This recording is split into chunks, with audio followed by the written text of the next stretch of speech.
Hey, welcome back, YouTube family, and in today's episode, we're going to be talking about Ethereum. A lot of people have been asking me what I think about this investment, and if you haven't been to the channel before, you probably don't know that I have been an Ethereum enthusiast for a very long time. In today's video, I want to explain what Ethereum is, but more importantly, where I think Ethereum is headed and where a lot of other analysts think Ethereum is headed in the near term. Whether you like to look at the investment side of things, or maybe you actually like to look at what Ethereum is going to do as far as a platform and the usability it's going to bring to a lot of different platforms and the internet ecosystem, either one, this is the video for you. So hopefully you guys enjoy this. If you don't mind, go smash the like button. That's all I ask from you. And if it's your first time to the channel, don't forget to subscribe. Without further ado, let's dive into Ethereum. As you guys probably already know, this is a crypto token that I absolutely love, a blockchain that I absolutely adore. I have been investing into Ethereum since 2016, and I hope you guys really enjoy this video. Again, if you don't mind, smash that like button, but let's dive into Ethereum. There's a lot of news going around this coin because it did hit all-time highs, and we'll get into that a little bit, but mostly I want to talk about the blockchain itself and the platform itself.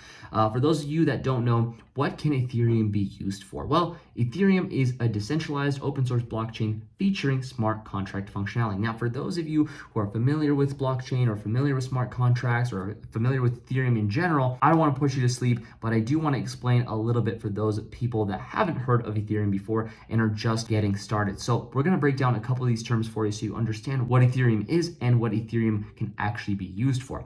So decentralization, right? The first word that describes Ethereum. Decentralization is the process by which the activities of an organization, particularly those regarding planning and decision-making, are distributed or delegated away from a central, authoritative location or group. So that sounds like a mouthful. Let's break that down very, very quickly. So in a decentralized organization, lower levels in the organization hierarchy can make decisions. So a good example of this would be something like if you started to work at a company as an employee and you're obviously at the bottom of the pyramid, right? At the bottom of the totem pole, and the company just gives you stock, and this stock allows you to vote on the decisions that the company makes, the big decisions, right? So a company like Amazon, let's say you work for Amazon, is gonna make a new decision like hiring a new CEO, and they ask their shareholders on these big decisions what they want to do. You have an equal vote as a shareholder as Jeff Bezos, which is the CEO. So that makes it a decentralized network for decision making. So Ethereum is just like that. So next, let's talk about smart contracts.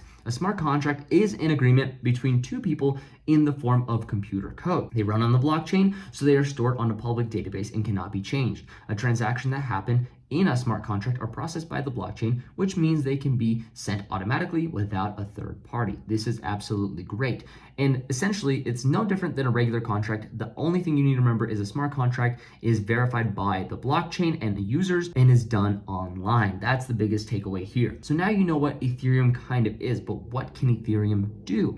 So let's talk about non-fungible tokens. Now, this is a term that a lot of people haven't heard of before, so I'm going to break it down. A non-fungible token is a special type of cryptographic token which represents something unique. Non-fungible tokens are thus not mutually interchangeable, so you can't change them, right? This is something like a Pokemon card, right? This is something like a unique diamond ring that you got for your significant other. A very interesting example of a non-fungible token is CryptoKitties, and I'll just open a link for you guys so you guys have an idea of what I'm talking about. CryptoKitties operates on Ethereum's underlying blockchain network as a non-fungible token. It actually got a lot of its hype when it first launched in 2017 and did really, really, really well. The game's popularity in December of 2017 even congested the Ethereum network because it wasn't built to the standards of, how many people actually wanted to go and, buy CryptoKitties and sell CryptoKitties. This got a lot of traction. Meanwhile, Ethereum was still in the early days.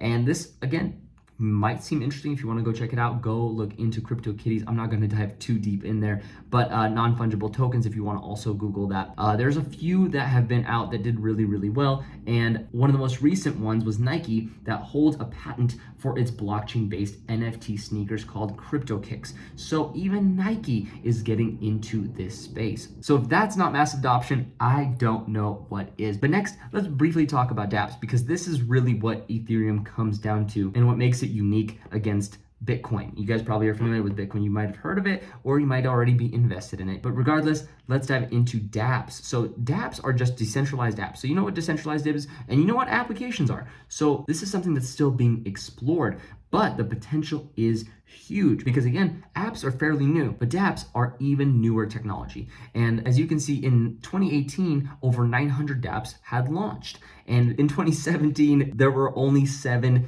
built dApps on the network. So that's a huge 100+x growth in the dApp space. And there's been a lot more that have been built in recent times. But again, you guys might be wondering, what are dApps and how are they different than regular apps? So here are the key differences between a dApp and an app. What advantages and disadvantages are present from switching apps to dApps? So here we go. There are some key differences between a dApp and a dApp. So first of all, a dApp's operation is completely transparent and recorded on the public ledger, unlike an app, which is not. It's private. In addition, its data and transactions cannot be erased once it is generated. The key advantages are that a dApp is more trusted by the users. Again, it's decentralized. And the user get the control and ownership of their data and assets. So they're not going to be sold to third-party companies like, Facebook does, or maybe like Zoom does. The current disadvantage is that dApps are not as user-friendly as traditional apps. Yet. It still has some limitation due to the scalability of blockchains, and it also requires more learning process for the users to understand wallets, tokens, transactions, etc. So if you wanted to look more into this space, a couple dApps that I think you might be interested in looking at is Chainlink, which is a secure middleware that is promoting an open standard for a secure decentralized data input or Oracle system that validates information from external feeds. In short, basically what Chainlink is that it offers any smart contract secure access to data feeds, APIs, payments, and it's so promising that Google is testing it as the intermediary for its BigQuery platforms as a service data warehouse. Pretty much, Google's interested in it, maybe we should be too. And I actually own some Chainlink. This is not sponsored by them by any means necessary. And another one that I thought you guys might be interested in is Brave, which is just a web browser. And at this point in time, as I'm recording this video, it actually has about 10 million active users.